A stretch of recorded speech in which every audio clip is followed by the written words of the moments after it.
목사님이 소개하신 대로 25년 동안 이 목사님과 교제하고 알아왔습니다. 25년쯤 사귀었으면 얼마나 정말 알까겠습니까? 그때도 우리 강 목사님은 하나님에 대한 순수함, 신실함이 남달랐습니다. 저는 이미 세상 물을 좀 먹고 신대로 갔는데 목사님은 이렇게 순수하게 사람과 타협하지 않고 오직 하나님에 대한 신실함으로 여기까지 오셨는데 목사님을 통해서 하나님 교회를 세워가시고 또 안정되게 하시고 하나님을 부흥케 하시는 건 너무 감사합니다. 또 저 개인적으로는 오늘 딸하고 같이 예배 한 10년 만에 드리게 됩니다. 여기 와서 이제 살고 있는데 지금 딸 보러 선교 보러 왔다가 이렇게 말씀 나누게 되어서 큰 기쁨이 있습니다. 저를 통해서 하나님이 각자에게 그대의 은혜를 주시기 간절히 원합니다. 요즘 아모스를 묵상하고 있는데 오늘도 제가 5장을 좀 묵상하는데 큰 기쁨 중에 예배 가운데 나온 무리들에게 아모스는 장송곡을 전하고 있습니다. 장송곡을 부릅니다. 너희 신앙이 잘못됐다는 것입니다. 당시 이스라엘 백성들은 철저한 절차와 온전한 예물을 하나님께 드리면서 예배를 했는데 하나님 그 예배를 받지 않으신 것입니다. 왜냐하면 하나님을 믿되 자기 목적을 이루는 수단으로 믿기 때문에 그렇습니다. 하나님이 그들에게 심판하시고 하나님 자체가 목적이 되는 신앙으로 바뀌어집니다. 지금 한국에도 외국인 근로자, 외국인 이민 이런 결혼을 통해서 오는 인구가 벌써 200만 명이 넘어서고 있습니다. 특별히 그 근로자들은 목적이 돈을 벌러 오죠. 그들에게 제일 중요한 것은 신분과 이런 생활의 안정일 것입니다. 아마 이민 오신 여러분들, 공부하러 오신 분들 이런 문제 때문에 가장 절박하게 하나님 찾기도 합니다. 그런데 인간의 목적이 너무 강조되다 보면 본인의 의도와는 달리 하나님을 자기 목적으로 이루는 수단으로 삼게 됩니다. 그래서 이스라엘 백성과 하나님이 끊임없이 충돌하는 것이 인간의 목적과 하나님의 목적이 충돌하는 것입니다. 하나님의 목적은 이를 통해서 온 열방이 구원받는 것인데 이들은 오직 자기 목적이 중요하기 때문에 결국은 하나님으로부터 징계받고 심판받는 것이죠. 그래서 좋은 교회, 좋은 말씀은 인간의 목적을 고양시키고 강화시키는 게 아니고 끊임없이 하나님이 우리에게 요구하신 게 무엇인가를 전하는 것입니다. 그래서 복음을 전하는 것이죠. 하나님이 어떤 삶을 요구하시는지 또 그런 삶을 위해서 하나님이 가지를 통해서 모든 걸 이루어놓았다고 하는 복음인 것입니다. 오늘 또 이 복음이 우리에게 선포될 때 하나님이 원하시는 새 사람을 입는 삶, 은혜가 우리 있길 바랍니다. 골로새서는 골로새 교회에게 주신 하나님의 말씀, 사도 바울을 통해서 주신 말씀이죠. 골로새 교회는 바울이 세운 교회가 아니고 바울이 인근 지역인 에베소에 머물고 있을 때 골로새에 살고 있는 에바브라는 사람이 에베소에 왔습니다. 그래서 그에게서 바울로부터 복음을 듣고 가서 세운 교회입니다. 골로새라고 하는 곳은 아주 조그만 시골 마을과 같은 곳인데 아주 당시엔 아주 중요한 거점 도시였습니다. 동양과 서양이 만나는 어떤 철학과 종교의 중심지였거든요. 그러다 보니까 자연히 철학과 종교가 발전하게 된 것입니다. 자, 우리가 복음을 접할 때 보면은 순전한 상태에서 접한 게 아니고 기존의 종교성과 철학이나 사상의 체계 속에서 복음을 받아들이게 됩니다. 다시 말해 복음은 진공 상태에 들어오는 게 아니고 기존의 종교성이라고 하는 모판에 심겨지게 되는 것입니다. 그래서 분명히 예수를 믿어도 그 내용상으로 보게 되면 불교식으로 믿거나 유교식으로 믿거나 무속신앙처럼 믿는 사람도 있다는 것입니다. 그래서 계속 이 복음을 들으면서 그런 것들이 벗어지는 것이죠. 골로새 교회도 마찬가지였습니다. 말은 예수를 믿는데 하는 걸 보면 전부 당시의 종교성과 철학 체계를 따라가는 것입니다. 그리스도를 따르는 게 아니죠. 그래서 골로새서 2장 8절 말씀을 한번 읽어보시겠습니다. 이런 상황이 있습니다. 시작. 누가 철학과 헛된 것으로 너희를 사랑할까 주의하라. 이것은 사람의 전통과 세상의 초등학을 따르며 그리스도를 따르는 게 아니에요. 예수 믿는 사람들이 그리스도를 따라야 되는데 기존의 사람의 전통과 세상의 초등학문 따른다는 것입니다. 이런 건 전부 헛되다는 거죠. 여기 세상의 초등학문이라는 말을 정확히 번역하면 세상의 원소들, 세상이 뭐라고요? 세상의 원소들, 원소란 말입니다. 당시 철학사 세계에서는 이 우주, 이 세상이 여러 가지 원소로 구성되어 있다는 거예요. 그 중에 제일 중요한 것이 어떤 사람이 물이라고 말하고, 어떤 사람은 불이라고 말하고, 우리 철학 시간에 배웠지 않습니까? 어떤 사람은 공기다, 어떤 사람은 흙이다. 이런 여러 가지 원소로 구성되어 있다는 것입니다. 예를 들면 자동차가 2만 개 부품으로 구성되어 있잖아요. 그렇듯이 이 세상은 여러 가지 원소로 구성되어 있는데 이 원소들이 서로 갈등하고 충돌하면서 인간의 세계에 불안을 야기하고 언젠가 이 세상이 멸망한다는 것입니다. 그래서 당시 철학자들의 과제는 어떻게 하면 이 원소들을 서로 조화시키고 이 불안을 없애고 여기에 초점을 맞추게 되는 것이죠. 그중 대표적인 철학 사상이 플루타르크가 얘기한 소위 에테르 사상입니다. 에테르는 원소 중에서도 최상의 원소인데 사람이 죽으면 언젠가 달로 승천한다는 겁니다. 달로 승천하는데 누구나 승천하는 게 아니고 이 땅에 사는 동안 그 영혼이 아주 순화돼야 돼요. 정결하게 돼야 되는 것입니다. 그 작업을 거친 사람만이 죽은 다음에 에테르라고 하는 불교 용어로 말하면 극락세계인데요. 그 세계로 들어간다는 거예요. 그러면 이 세상에서 영혼을 순화시키기 위해서 어떻게 해야 되느냐? 여러 가지 계명들을 줍니다. 그것이 금욕을 해야 되고 절제를 해야 되고 심지어 결혼도 하지 말아야 되고 여러 가지 조문을 정해서 이 조문을 다 완수한 사람들은 그 영혼이 순화돼서 극락세계로 들어가는데 그렇지 않은 영혼들은 다시 이 세상으로 온다는 거예요. 반신적인 악령이 되어서 사람을 괴롭히고 신비주의적인 사상을 불러일으킨다는 것이죠. 한국에도 이런 영향이 있어요. 사람이 죽으면 구천 떠돈다는 얘기 혹시 들어보셨나요? 그렇게 된다는 겁니다. 그것이 당시 철학 사상인데 그리스도를 따르는 교회 안에 들은 현상들이 있어요. 교회 안에서는 뭐 죽어서 가는 천국은 아니지만 어떻게 하면 신적인 충만에 이르느냐, 어떻게 하면 충만한 삶을 사느냐, 그랬을 때 이 철학 사조처럼 여러 가지 조문을 지키는 것입니다. 금욕도 하고 자기 몸을 학대하기도 하고 결혼도 안 하고 그것이 골로새서 2장 17절 이하에 있는 그런 내용들이에요. 그러니까 바울은 그건 아니라고 얘기합니다. 어떻게 하면 신적인 충만에 이르느냐 그것을 골로새서 2장 9절과 10절에서 이렇게 말씀하고 있어요. 9절 10절 같이 보겠습니다.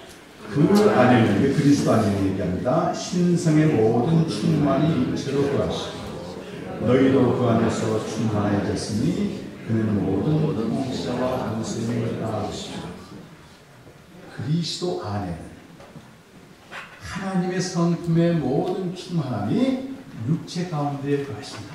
이런 거예요. 예수님을 보게 되면 하나님의 성품을 그대로 보게 된다고 말합니다.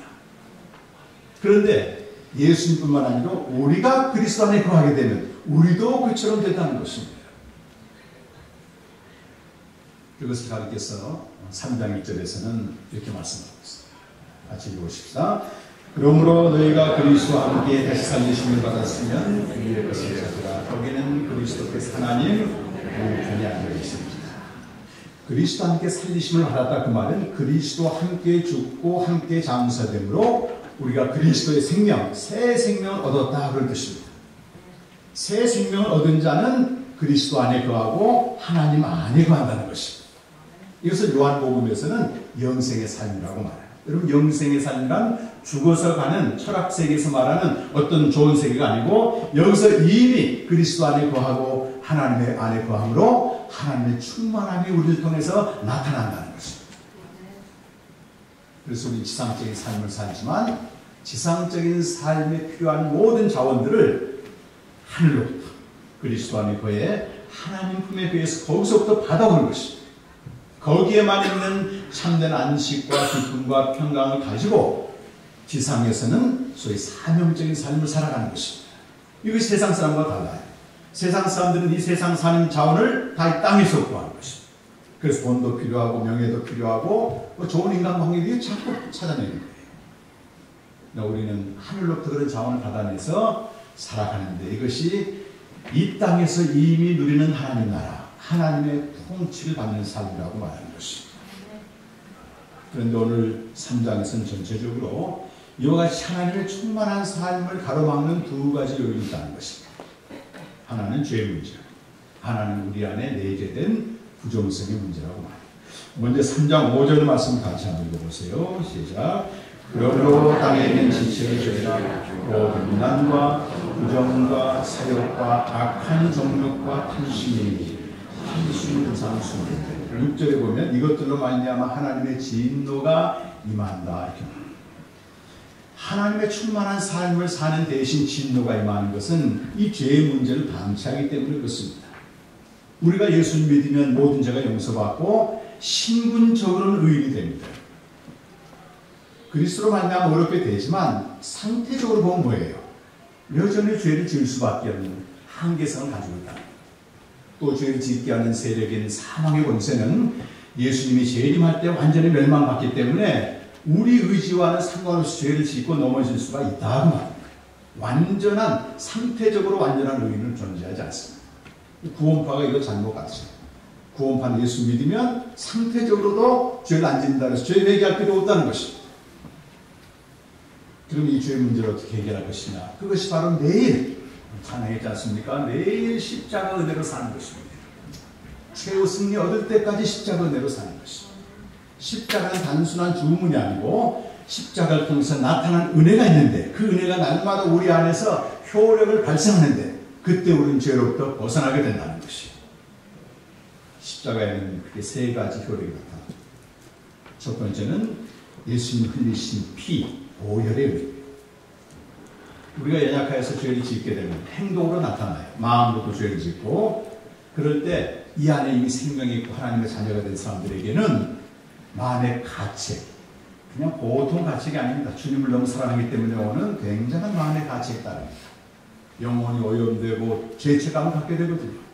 내가 죄를 지었어도 아무렇지도 않다 이건 내가 정말 구원받았나 의심해 봐야 돼요. 그때 우리가 죄를 자백하게 되면 예수님의 보혈이 우리 죄를 용서할 뿐만 아니고 오염된 영혼을 깨끗하게 만들어줘요. 시 요한일서 1장 9절에 있는 말씀인데 같이 보시겠습니다. 만일 우리가 우리 죄를 자백하면 보세요. 그는 믿으시고 의로사 모든 죄를 사하시고 우리 모든 불의에서 깨끗게 하십니다. 만일이라는 말은 조건의 부정입니다. 죄를 짓고도 가만히 있으면 보혈도 효력이 나타나지 않습니다. 우리가 개인적으로 인격적으로 자백할 때에 예수님의 보혈로 말미암아 죄가 용서되고 오염된 영혼이 깨끗하게 되고 세상 사람들은 몸이 오염되는 건 굉장히 두려워합니다. 그래서 음식도 가려 먹잖아요. 근데 우리 믿는 사람들이 영혼이 오염되는 게 더 중요해요. 그걸 더 경계해야 돼요. 영혼이 오염되어 있으면 거룩하신 성령님이 우리 안에서 활동하지 않기 때문에 전혀 은혜로운 삶을 살 수가 없습니다.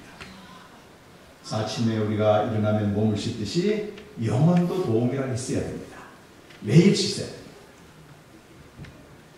그럴 때 거룩한 성령님이 우리 안에서 활동을 하게 되는 것입니다. 첫 번째가 보혈의 효력이고 두 번째는 로마서 6절에 나오는데 어떻게 하면 죄의 세력부터 벗어나느냐 이게 더 중요하다고 말이에요. 세상 종교에서도 죄를 씻는 의식이 있습니다. 우리 기독교의 복음, 십자가 복음은 한 단계 더 나가는데 아예 죄로부터 해방되고 죄를 그치는 능력이 있다는 것이. 이것이 로마서 6장 6절 말씀입니다. 같이 읽으십시다. 우리가 알거니와 우리의 옛사람이 옛사람에게 십자가에 못 박힌 것은 죄의 몸이 죽어 다시는 우리가 죄에게 종노릇 하지 않는 어떤 존재였어요. 죄의 세력의 노예가 됐다. 우리 스스로 죄를 짓지 않을 수 없는 그런 존재가 아니라는 것입니다. 그런데 우리 옛사람이 예수님과 함께 십자가에 못 박혔습니다. 그것이 어떻게 확증됩니까? 죄의 몸이 죽었다. 죄를 짓는 우리의 여러 가지 몸의 지체들이 여기 죽었다. 그 말은 헬라어로 카타르게오 이 말인데 기능이 정지되었다. 기능이. 시계가 가다가 멈추면 뭐라고 그럽니까? 보통 죽었다 그러죠. 그래서 우리 옛사람이 십자가에 못 박힌 사실을 깨달은 사람들은 어느 날 알게 된 사람들은 죄에 대해서 내 몸은 전혀 반응할 수 없는 불구자가 되었다고 하는 걸 깨닫습니다. 반응할 수 없는 자, 가지 못하는 자, 보지 못하는 자, 말할 수 없는 자가 됐다고 하는 것을 내가 그대로 받아들입니다. 복음은 이해시키거나 설득시키는 게 아닙니다. 요청하는 것도 아닙니다. 복음을 선포할 때는 캐리그마 이렇게 얘기하거든요. 복음 선포를 캐리그마라고 해요. 이 캐리그마라는 말은 캐룩소에서 나왔는데 이 캐룩소라는 말은 굉장히 중요합니다. 그것은 반드시 집행되어야 할 왕의 명령 이런 뜻입니다. 좀 길지만 그 두 자로 줄이면 뭐가 되겠습니까, 여러분? 오명. 역사 드라마 보는 오명 여러분 보시죠. 유배지에 가 있는 죄수에게 말을 타고 오명이 왕 어떻게 하던가 여러분? 죽고 싶은 사람이 세상에 어디 있겠어요, 여러분? 근데 무슨 명령입니까 이게? 오명이기 때문에 그대로 받아들여. 복음은 이렇습니다. 만왕의 왕의 명령으로 선포되는 것입니다. 그래서 이렇게 선포하는 겁니다. 너희 옛사람은 그리스도와 함께 십자가에 못 박혔다. 그래서 너희가 지금까지 죄를 짓는 그 몸은 반응할 수 없는 불구가 되었다. 그대로 받아들이면 효력이 나타나게 되고 그때 죄의 세력부터 비로소 벗어나게 되는 것입니다. 오늘 여러분 오명 듣는 거예요. 그 지긋지긋한 죄의 세력 해방되는 것입니다. 여전히 죄를 즐기려고 하는 사람들은 이 어명에 저항할 것입니다. 그러나 죄를 짓고 회개하고 죄를 짓고 그 죄 때문에 죄가 얼마나 무서운지 몰라요. 이사야 24장 5절에서는 온 땅이 더럽힐 만큼 강력하고 이사야 24장 20절에서는 이 땅의 기초를 무너뜨릴 만큼 강력하게 죄입니다. 죄의 짐이 그렇다는 거예요. 죄의 실상을 아는 사람들은 이 어명을 아멘하고 받아들입니다. 이지선 자매라고 혹시 여러분 들어보셨어요? 대학생인데 아주 얼굴이 예쁘게 생겼어요. 교통사고가 나가지고 전신 화상을 입습니다. 그래서 이 회복되는 과정을 이제 간증을 하는 걸 들어봤습니다. 그랬더니 병실에서 한 몇 개월 지나면서 한 40몇 번에 걸친 수술을 하게 되는 것입니다. 근데 그 병실이 정말 하나님의 은혜로 천국처럼 지냈어요, 자매가. 40번 넘게 수술했기 때문에 상당히 온상을 회복될 줄 알았는데 자기 집에 돌아와서 이제 자기 얼굴 보는 겁니다. 근데 옛날 얼굴은 전혀 없이 완전히 얼굴 흉측하게 변해요. 그 모습을 처음 보는 순간 이 자매가 그대로 주저앉으면서 내뱉은 말이 있습니다. 그 말이 옛날처럼 못 살겠네. 그 말이 이전처럼 못 살겠네. 이겁니다. 이 자매의 고백을 들으면서 우리의 사람이 십자가에 못 박힌 사람들, 그래서 죄에게 더 이상 내 몸을 내주지 않는 우리의 고백이 나오고 있습니다. 이 복음 앞에서 이제 옛날부터 저는 못 살겠네. 그런 고백을 할 때 우리는 죄에서부터 벗어나게 되는 것입니다. 이게 두 번째 십자가 노력입니다. 세 번째 중요한 노력이 하나 있습니다. 로마서 6장은 주로 죄 짓는 문제를 다루고 있고 로마서 7장은 육신의 문제를 다루고 육신의 문제. 육신이라는 말은 원래 영어로는 심플레처, 죄악된 본성인데 이것이 율법과 관련해 사용할 때는 좀 특별한 의미를 가지게 됩니다. 바울 신학자는 연구를 좀 해놨습니다. 자, 우리 안에는 어떤 게 있는가 하면 아담적인 본성 안에 뭔가 선한 일을 해서 자기를 주장하고 싶은 본성이 다 있다는 것입니다. 내가 뭔가 선한 일을 하게 되면 누군가 알아주길 바라는 본성이 우리 안에 뼛속 깊이 다 있는 것입니다. 없다면 거짓말입니다. 인간에게 부인한 거죠. 자, 그런데 우리가 선한 일을 해서 나를 드러내려고 하는 순간 죄의 세력이 거기에 개입을 해가지고 이 사람의 상태를 완전히 환난과 공고로 던져버리고 관계를 파괴하게 만들고 시기와 실수 속에 집어넣는다 그 말이에요. 이건 로마서 7장 전체에 주목되고 있습니다. 자, 7장 11절 말씀만 한 번 읽어보겠습니다. 시작. 죄가 교회에 들어서 계명으로 말미암아 나를 싫고 그것을 난 죽였는 자. 여기 죄는 죄의 세력을 말하는데 계명이 주어지게 된 기회를 포착해서 우리로 하여금 열심히 하게 합니다. 하고 난 다음에 우리를 환난과 공고 속으로 집어던져버려요. 비교와 경쟁 속에 집어넣고 나처럼 안 한 사람에 대해 판단하게 되고 이래서 결과는 완전히 사망으로 끌고 가는 거예요. 그런데 죄의 세력을 알지 못한 난 이걸 철저히 속인당하기 때문에 본인이 그런지도 모릅니다. 죄의 세력을 알지 못하고 하나님에 대해 열심히 내는 사람들은 그만큼 자기 몫을 요구하게 돼요. 그런 말이 있습니다. 그래서 교회에서 기여도가 제일 많은 사람들이 많은 사람이 가장 저희를 줍니다. 이런 말이 나옵니다. 이 집사님 없으면 교회가 안 돌아가요. 이 집사님 때문에 힘들어하는 사람이 너무 많다. 어떤 장로님은 사제를 팔아서 교회 버스를 갖다 대고 헌금을 엄청나게 하고 했는데 자기 뜻대로 안 되니까 교회를 막 갈라져서 나가는 실제 수원에서 있었던 일입니다. 맞아요. 왜 그렇게 하나님을 사랑하기 때문에 열심을 내는데 결과적으로 보게 되면 모든 관계들을 어렵게 만들고 본인마저도 파괴적이 되느냐. 그것은 열심을 내지만 죄의 세력이 활동하고 있다는 걸 전혀 의식하지 못하기 때문에 그렇습니다. 바울이 이걸 깨달은 겁니다. 로마서 7장에 말씀하고 있습니다. 열심히 안 하는 사람은 죄의 세력에 관심도 없습니다. 일단 열심히 안 하는 사람들은 열심히 하도록 만들어야 돼요. 그래서 절망과 공고함을 경험해야만이 십자가가 무엇인지 그때 감격하게 되는 것입니다. 죄를 많이 짓고 십자가를 깨닫는 게 아니고 내가 하나님을 위해서 너무 열심히 했는데 그것 때문에 절망하는 이 사람들이 십자가 은혜를 깨달을 때 나는 죄인 중에 괴수로다. 바울처럼 고백하게 되는 것입니다. 갈라디아서 2장 19절 20절은 바로 이렇게 선한 일을 하다가 자기 입장하는 사람들에 대한 복음입니다. 같이 읽어보십시다.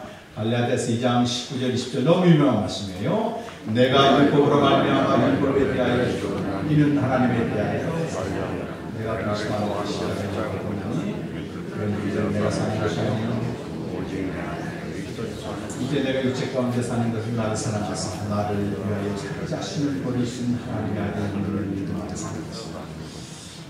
선한 일은 주님만 할 수 있습니다. 우리 인간은 선한 존재가 아닙니다. 사단이 속이는 것은 선한 일을 하게 되면 저 사람이 선한 사람이다 이렇게 속여버리는 것입니다. 오직 주님만이 선한 일을 할 수 있습니다. 그래서 우리 하나님의 일을 했을 때 즉시로 어디로 가야 되느냐? 십자가로 올라가야 됩니다. 그래서 내가 하는 것이 아니요 주님이 하셨습니다 고백할 때 죄의 세력으로부터 해방되는 것입니다. 더 많이 수고할수록 죄의 세력이 더 많이 역사하죠. 바울이 이 복음을 깨달았습니다. 그래서 고린도전서 15장 10절 말씀 보면 내가 다른 사도보다 더 많이 수고했으나 내가 한 게 아니요 내가 한 게 아니요. 사단은 어떻게 속입니까? 네가 했다. 잘 되면 교만하게 만들고 안 되면 비참하게 만들고. 그래서 교회에서 어떤 이유로 봉사하든지 더 열심히 하십시오. 이제 복음을 깨닫게 됩니다. 그리고 어떻게 해야 된다고요? 두 마디만 하면 돼요. 내가 한 게 아니요 주님이 하셨습니다. 그때 죄에서 해방됩니다. 목자 활동도 하시고 목료 활동도 하시고 이제 주님의 일을 많이 하시잖아요. 여러분 타고났는데 뭔가 공허함이 온다.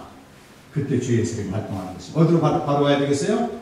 즉시 십자가로 가셔야 됩니다. 예배소서 6장 13절에서는 약한 날 죄의 세력이 활동한 날에는 모든 일을 행한 후에 서 있어야 된다 이렇게 말해요. 모든 일을 행할 때는 가만 봅니다. 행한 후에 무너뜨린다는 것입니다. 이것이 십자가 복음의 능력입니다. 자, 오늘 말씀 제목이 새 사람 믿으라는 얘기인데 우리 믿는 사람은 죄의 문제뿐만 아니라 더 심각하게 생각해야 될 하나의 문제가 있습니다. 그것이 바로 부정성에 대한 문제입니다. 부정성. 민수기 19장에서는 죄와 별개로 부정성에 대한 말씀을 다루고 있습니다. 어떤 사람이 죽은 자와 접촉을 해요. 그렇게 되면 내 안에 부정성이 생긴다는 겁니다. 이것을 방치하면 내가 그 사람이 만지는 모든 것은 부정하게 되고 다른 사람이 그 부정한 걸 만지게 되면 또 부정하게 되는 거예요. 굉장한 전염성과 파괴성이 있다는 것입니다. 죽은 자와 접촉했을 때 말이에요.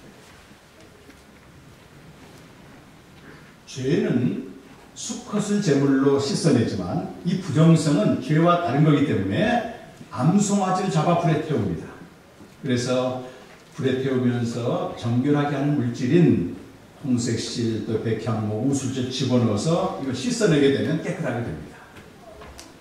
제가 얼마 전에 이 말씀을 깊이 묵상하는데 죽은 자와 접촉해서 생기는 부정성이 뭘까 고민했습니다. 성령께서 이렇게 깨달음을 주세요. 이것은 단순히 장례 지도사들만 해당되는 게 아니고 지금은 뭐 죽은 자와 접촉할 일이 별로 없잖아요. 이건 영적인 말씀이다.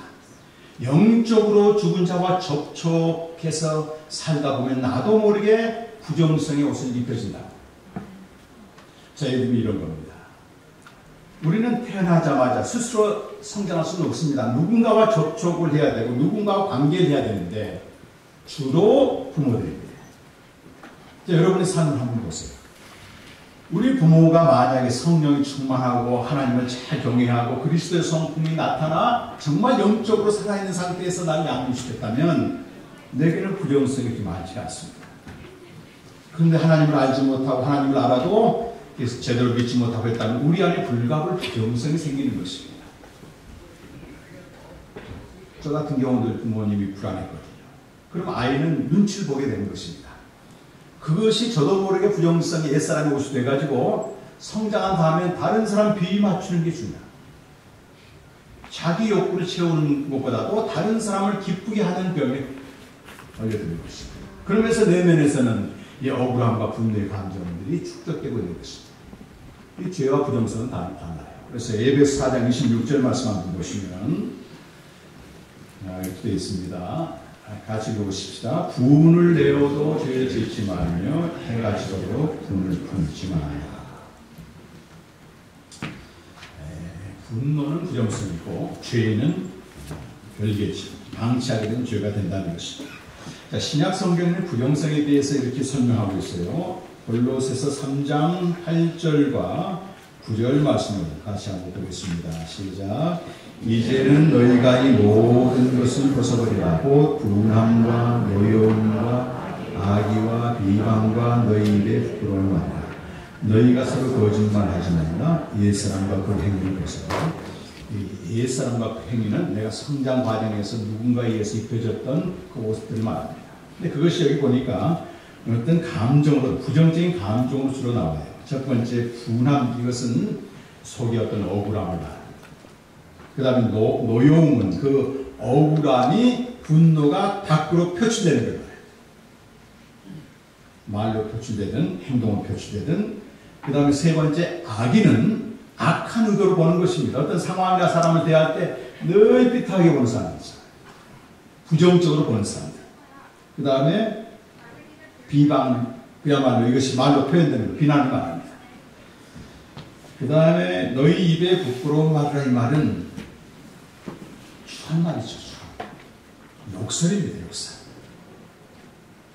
저는 어려서 성장할 때 거의 욕이 절반이 넘었습니다. 욕이 안 들어가 말이 안 돼요. 전라도 사투리 그러잖아요. 별별 욕을 다 합니다. 쌍스러운 말, 그 다음에 거짓말, 자기, 이런 게 감정적인 표현으로 나타나는 것입니다. 에베소서에 보게 되면은 여기도 에베소서 비슷하게 말씀하고 있는데 4장 29절 말씀입니다. 4장 29절 시작. 이것도 욕설이거든요. 보세요. 자, 같이 읽어보시겠습니다. 무릇 더러운 말은 너희 입 밖에도 내지 오직 덕을 세우는 데 사용되는 대로 선한 말을 하여 듣는 자들에게 뜻이다. 31절 너희는 모든 악독과 노함과 비슷하죠. 분냄과 떠드는 것과 비방하는 것은 모든 악을 함께 버리고, 떠드는 것은 막 쏟아붓는 거예요. 상대는 듣기를 원하지 않는데 계속해서 말하는 사람이죠. 덕을 세우는 데 소용대로 듣는 자들에게 은혜를 끼쳐야 되는데 그런 말 못한다고 했습니다. 저는 한 8년 정도 내적 치유사역을 좀 하는 경험이 있습니다. 내적 치유사역은 바로 성장 과정에서 형성된 이 부정성을 처리하는 것인데 주로 어떤 방법을 쓰는가 하면은 감정을 정화시키는 방법을 씁니다. 카타르시스라는 말을 하거든요. 분노가 가득한 사람은 분노를 막 표출하게 만듭니다. 그리움의 감정이 가득한 사람은 머물게 만듭니다. 두려움의 감정 때문에 고통받는 사람은 직면하게 만들고, 수치심의 감정은 폭로하게 만듭니다. 이것이 어떤 감정 정화의 차원에서 약간의 도움을 줘요. 근데 감정이 너무 조절되지 않으니까 인간관계나 신앙생활에 지대한 영향을 미친 사람들은 도움을 받아도 되지만 그것이 근본적인 해결은 안 돼요. 근데 성경은 그걸 분명한 해답을 알려주고 있습니다. 세 단계를 통해서 해결된다. 구약에서는 부정성을 암송아지 재로 씻는다 말씀드렸잖아요. 신약에서는 어떻게 하는지 한번 보겠습니다. 히브리서 9장 13절과 14절 말씀입니다. 시작. 염소와 황소의 피, 이건 죄예요. 그 다음에 암송아지의 血, 이건 부정성이다. 이걸 부정한 자에게 뿌려 깨끗하게 하고 거룩하게 한다. 그런데 14절 보니까 신약시대에 뭘 한다는 거예요? 하물며 영원하신 성령으로 말미암아 흠없는 자기를 하나님께 드린 그리스도의 피가 어찌 너희 양심을 죽은 행실에서 깨끗하게 하고 살아계신 하나님을 섬기지 못하는. 신약시대는 분리해서 하는 게 아니고 죄든 부정성이든 모두 그리스도의 보배로운 피로 한다.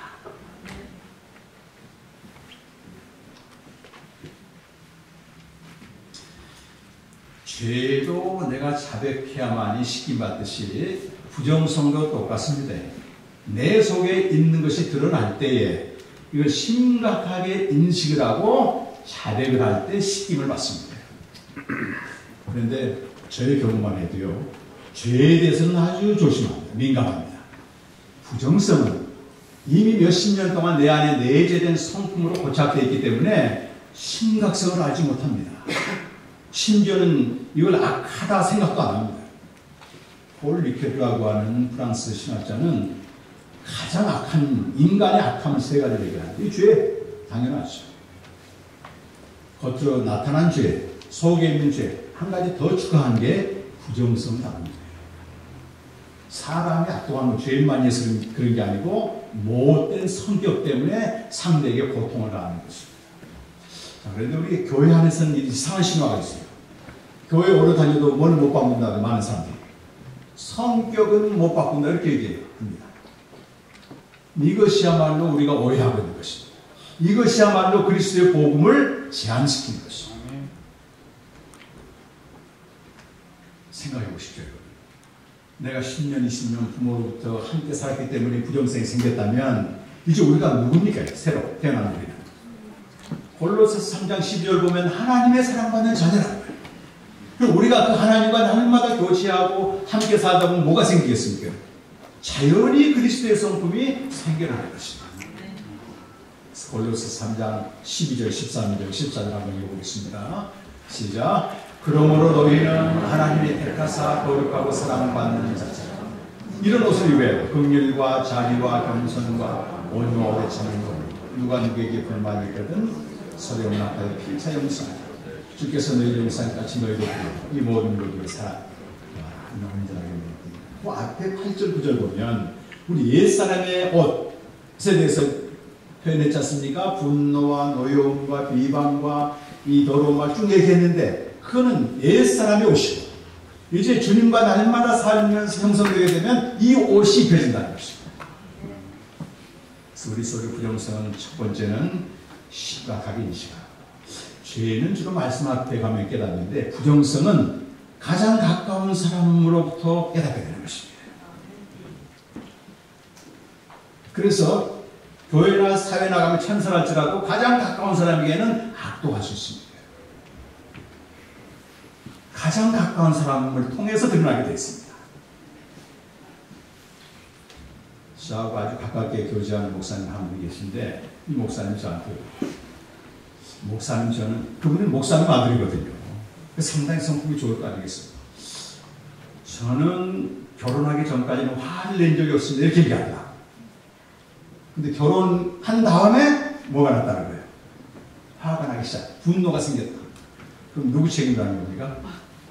사모님 책임이라는 얘기잖아요. 그래서 제가 이 목사님, 아니 목사님 없는 게 어떻게 나옵니까? 이렇게 물었어요. 있는 게 나오죠. 단지 사모님이 그 뚜껑을 열었을 뿐입니다. 이렇게 설명해 줬어요. 가장 가까운 사람이 내 부정성의 뚜껑을 열어주는 것입니다. 고맙게 생각해야 돼요. 그게 일단 나와야지 씻을 거 아니겠어요. 당신 때문에 화가 났어. 이건 세상스러운 말입니다. 이제